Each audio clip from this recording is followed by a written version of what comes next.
Hai, selamat datang di channel Chill Film. Kali ini saya akan merangkum sebuah film berjudul I Saw the Devil, menceritakan tentang aksi pembalasan dendam kematian kekasihnya terhadap seorang psikopat. Bagaimana kesurannya tanpa berlama-lama, yuk simak alur ceritanya.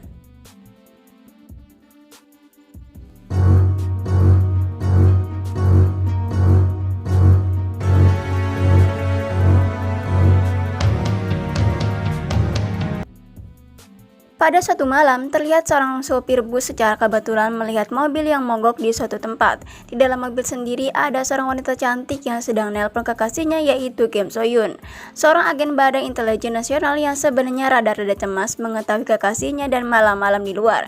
Si sopir bus kemudian mencoba menawarkan bantuan, akan tetapi si wanita mengatakan bahwa ia sedang menunggu mobil berderek.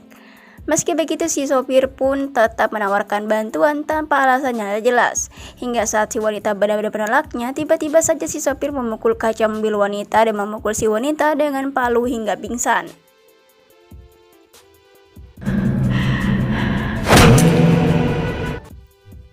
Singkat waktu, ia pun membawa wanita ke suatu tempat di mana tempat tersebut terlihat seperti tempat motong-motong daging. Dan benar saja, si sopir bus ternyata adalah seorang psikopat sadis.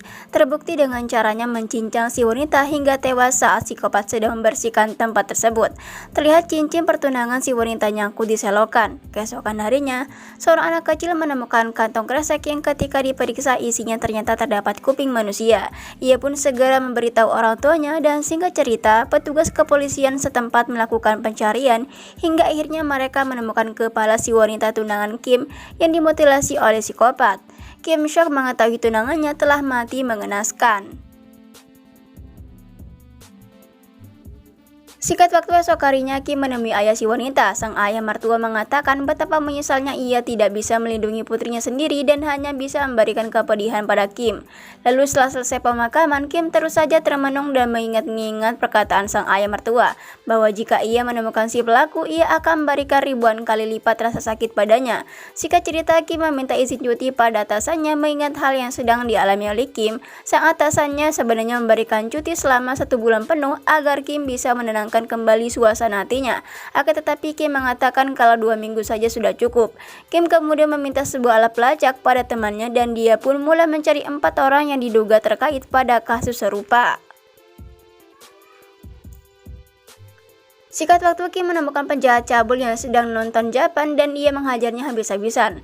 Kim lalu memperlihatkan foto KTP saat tunangannya jadi korban pembunuhan. Akan tetapi si penjahat sama sekali tidak mengetahui apapun. Sebelum pergi, Kim memukul burung si penjahat agar ia tidak cabul lagi. Esok harinya, Kim mengikuti si penjahat kedua dan secara bodoh amat ia pun menabraknya dari belakang hingga si penjahat terpental. Kim lalu memeriksanya, akan tetapi sebenarnya tidak terlihat seperti pembunuh tunangannya. Meski begitu, Kim tetap memberikan hadiah tonjokan pada si penjahat sebelum ia pergi. Karena malam sudah larut, Kim memutuskan untuk beristirahat. Namun karena dendam yang tidak bisa disalurkan, ia pun tidak bisa tidur nyenyak. Dan melihat foto si penjahat ketiga yang dari raut wajahnya membuatnya merasa yakin kalau ia adalah pelaku sebenarnya. Sementara itu di tempat lain, psikopat kembali akan aksinya. Setelah di tengah perjalanan, ia menemukan wanita seorang diri. Seperti biasa dengan modus pengen bantu nganterin ke rumah, psikopat membawa wanita itu ke suatu tempat yang sepi dan benar saja.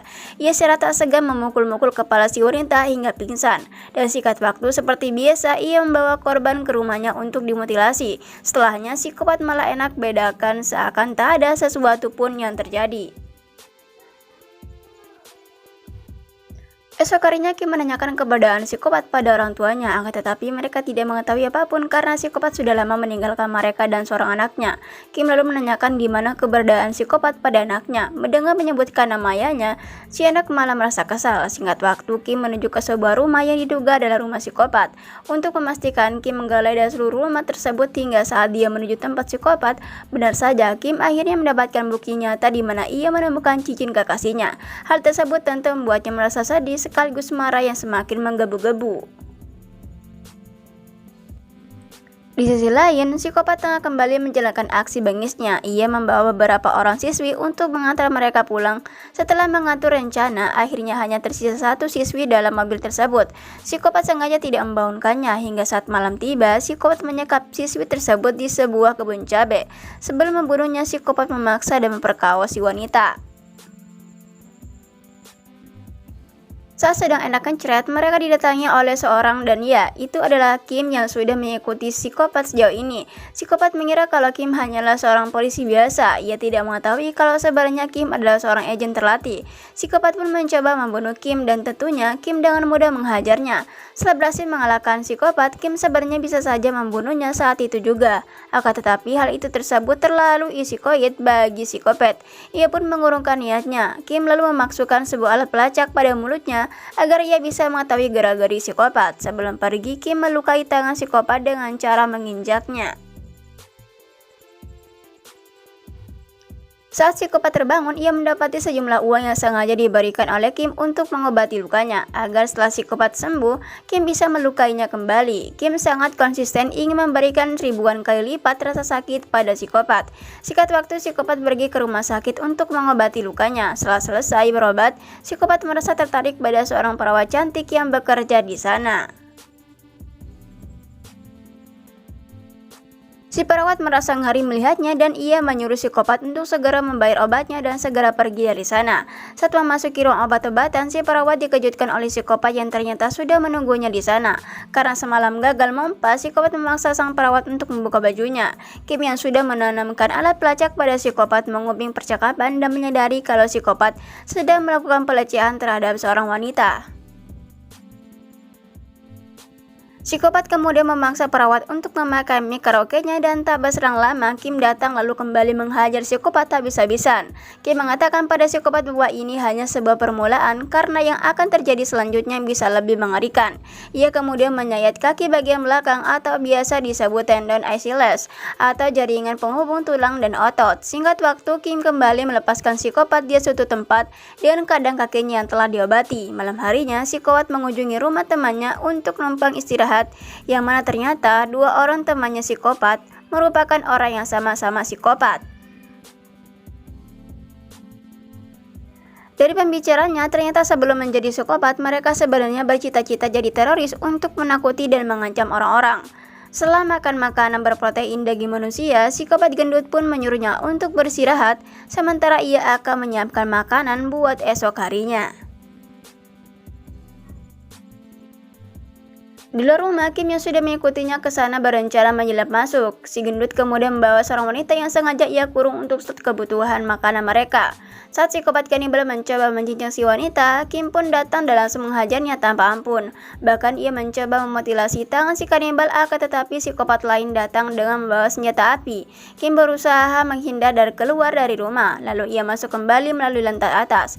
Ia kemudian membawa sekotak kail pancing di sebuah tongkat untuk mempersenjatai diri. Tanpa ia sadari, si kanibal wanita mencoba menikamnya dari belakang. Akan tetapi dengan refleks, Kim langsung menghajarnya hingga pingsan. Tak berselang lama, si kanibal gendut datang, namun lagi-lagi dengan mudah Kim menghajarnya habis-habisan, memukuli kepalanya hingga pingsan. Menyadari psikopat datang, Kim menyebarkan kail pancing tadi untuk menjebaknya dan saat terjebak, Kim langsung menghajarnya dan memukul psikopat tanpa ampun sepuasnya. Tak ingin cepat berlalu begitu saja, Kim bawakan psikopat untuk membiarkannya lolos dan agar suatu saat Kim dapat menyiksanya kembali. Singkat cerita, esok harinya, polisi membawa kedua psikopat kanibal untuk dilarikan ke rumah sakit. Dan ternyata, kepala kepolisian selama ini sedang menyelidiki kasus kekerasan yang dilakukan oleh Kim. Untuk menghindari sesuatu yang tidak diinginkan, kepala kepolisian meminta ayah mertua Kim agar ia segera menghentikannya dan mengatakan bahwa ia tidak perlu menjadi seorang monster untuk melawan monster. Akan tetapi, ayah mertua Kim hanya diam saja. Di rumah sakit, teman Kim menanyakan kenapa Kim tidak segera menyerahkannya saja pada polisi. Namun Kim berkata bahwa sakit yang ia alami tak akan pernah hilang sampai psikopat benar-benar membayar semuanya. Lalu teman Kim malah secara tak sengaja membahas kapsul pelacak yang ia berikan. Kim pun seketika panik karena takut psikopat mendengar percakapan mereka. Akan tetapi teman Kim mengatakan kalau ia sudah memberinya obat bius yang cukup untuk membuat psikopat pingsan. Sampai esok hari ternyata psikopat setengah sadar dan akhirnya ia mengetahui kalau Kim telah memasukkan sesuatu pada tubuhnya. Singkat cerita, psikopat terbangun di suatu tempat. Dalam perjalanan, ia mengancam dan terus ngomporin suasana hati Kim dengan mengungkit-ungkit tentang kekasihnya, bahwa si wanita mengaku tengah hamil sebelum psikopat membunuhnya. Mendengar itu tentu saja membuat Kim semakin emosi pada psikopat dan ia bergegas untuk mencarinya. Psikopat sendiri mendatangi klinik Tongfeng, di mana ia merampas obat-obatan agar bisa auto berak untuk mengeluarkan pelacaknya. Setelahnya, psikopat menelpon polisi dan mengatakan kalau ia akan menyerahkan diri. Sementara Kim yang kehilangan jejak memutuskan untuk menanyakan psikopat pada temannya si kanibal, dan si kanibal gendut pun mengatakan kalau psikopat pasti akan pergi untuk membuat orang terdekat Kim menderita. Merasa sudah menang, si kanibal gendut pun tertawa dengan sepuasnya. Marah akan hal tersebut, Kim akhirnya merobek mulut si gendut hingga mati. Sementara itu, psikopat mendatangi rumah mertua Kim dan kita ketahui sendiri apa yang akan ia lakukan. Singkat waktu, Kim datang ke rumah mertuanya yang sudah dipasangi garis polisi. Untuk menerobos masuk, ia pun tak segan menghajar beberapa petugas agar ia bisa melihat keadaan di dalam rumah. Kim pun tak kuasa menahan rasa sedih yang begitu dalam ketika mendapati ayah mertuanya yang sedang sekarat.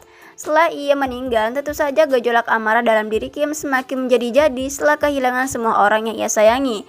Tak berselang lama, kepala kepolisian mendapatkan panggilan telepon dari psikopat yang meminta untuk memberikan teleponnya pada Kim. Psikopat mengatakan kalau ia sudah menang dan Kim tidak bisa lagi berbuat apa-apa karena psikopat akan menyerahkan diri pada polisi. Singkat waktu, kepolisian pun menunggu kedatangan psikopat yang akan menyerahkan diri. Saat psikopat datang dengan jumawa, ia memperlihatkan beban mukopetnya di tengah jalan. Namun tentu saja Kim datang ngebut full power, menculik lagi psikopat sebelum polisi sempat menangkapnya. Kim membawanya dengan mobil hingga saat malam tiba, Kim akhirnya mengikat psikopat di rumahnya sendiri. Dan tentu saja di sini psikopat menjadi bulan-bulanan Kim. Ia tidak segan mencolok matanya dengan rokok, lalu menusuk wajahnya dengan obeng. Psikopat pun meminta agar Kim segera membunuhnya saja. Tetapi Kim mengatakan kalau ini belum tentu saatnya. Untuk sesaat, psikopat memohon agar Kim bisa mengampuninya. Akan tetapi ia kembali ngeyel dan mengatakan bahwa bagaimanapun keadaannya, Kim tetaplah kalah karena ia sudah kehilangan semua orang yang dia sayangi. Mendengar hal itu, Kim keluar dan mengunci pintunya. Ia kembali masuk lewat pintu belakang dan memasang sebuah mekanisme alat pancung yang jika ada orang yang membuka pintunya, maka psikopat akan tewas saat itu juga. Dengan cara seperti itu tentunya seorang psikopat pun akan merasa takut jika harus mati begitu saja. Setelahnya Kim keluar rumah lewat pintu belakang. Dan saat dia pergi ternyata sebelumnya Kim sudah memanggil keluarga psikopat yang tak tahu apapun untuk datang ke rumah tersebut. Si ayah kemudian mencoba membuka pintu dan psikopat berusaha kuat untuk menahannya. Namun pada akhirnya pintu pun terbuka dan kepala psikopat terpenggal saat itu juga. Kim yang mendengarkan lewat radio merasa tak tahan mendengar jeritan histeris keluarga psikopat. Dan tentunya hal tersebut membuat Kim teringat akan orang-orang terkasihnya yang sudah mati. Sepanjang perjalanan Kim pun menangis dan film pun selesai. Terima kasih sudah menonton video ini. Semoga kalian terhibur dengan alur cerita yang saya bawakan. Alangkah baiknya dukung channel ini agar berkembang dengan cara like dan subscribe. So, terima kasih dan sampai jumpa di alur film selanjutnya.